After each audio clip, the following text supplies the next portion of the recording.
यह एक प्राचीन जादुई बोतल है। एक महिला बोतल की गंदगी साफ कर रही थी, तभी उसमें से काले लाल धुएं का गुब्बार निकला जो दरवाजे की ओर बढ़ गया। महिला डर से रुक गई। धुआं एक काले दैत्य का रूप लेता है।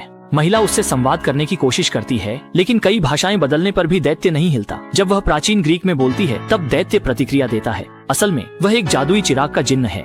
इनाम के तौर पर वह महिला की 3 इच्छाएं पूरी कर सकता है। इसके बाद वह अपनी उंगली से बुक शेल्फ पर फेरता है और उसमें रखी किताबों का ज्ञान सोखने लगता है। फिर वह अपना हाथ कंप्यूटर पर रखता है और जल्दी ही आधुनिक भाषा और जीवन शैली सीख जाता है। वह महिला से पूछता है कि उसकी पहली इच्छा क्या है। अचानक मिली इस खुशखबरी से महिला थोड़ी घबरा जाती है। वह कहती है कि उसने अभी तक कुछ सोचा नहीं है, लेकिन उसे जिन्न की पुरानी कहानी जानने की जिज्ञासा होती है। तब जिन्न इंसान के आकार में बदल जाता है और अपनी कहानी सुनाने लगता है। असल में वह प्राचीन ग्रीस की रानी की अंगरक्षक थी, लेकिन चुपके से रानी का राज देख लेने के कारण एक जादूगर ने उसे बोतल में कैद कर दिया और उस पर एक श्राप भी डाल दिया।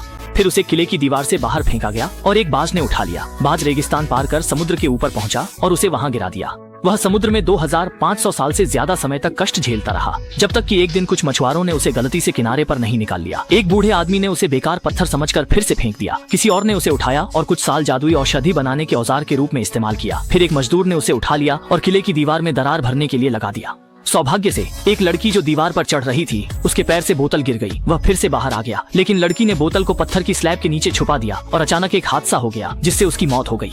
इस तरह वह पत्थर की स्लैब के नीचे फिर से सैकड़ों साल तक कष्ट झेलती रही, जब तक कि एक मोटी औरत ने गलती से स्लैब को तोड़ नहीं दिया और उसे फिर से आजाद कर दिया। लेकिन वह मोटी औरत उसकी कोई बात सुनने को तैयार नहीं थी। उसे लगा कि जिन्न उसकी सुंदरता पर डोरे डाल रहा है और गुस्से में आकर उसने फिर से उसे समुद्र में फेंक दिया। इस तरह 1000 साल और बीत गए और एक लड़की ने मछली के पेट में उसे ढूंढ निकाला, लेकिन क्योंकि उस लड़की की मानसिक हालत ठीक नहीं थी, उसने पागलपन में जिन्न को फिर से एक कांच की बोतल में बंद करने की इच्छा मांग ली। फिर सैकड़ों साल और बीत गए और आखिरकार वह बोतल गुजी के हाथ लग गई। गुजी ने उसकी कहानी सुनी तो उसे बहुत दया आई, इसलिए उसने अपनी पहली इच्छा जाहिर की कि जिन्न उससे प्यार करे और उसका बॉयफ्रेंड बन जाए।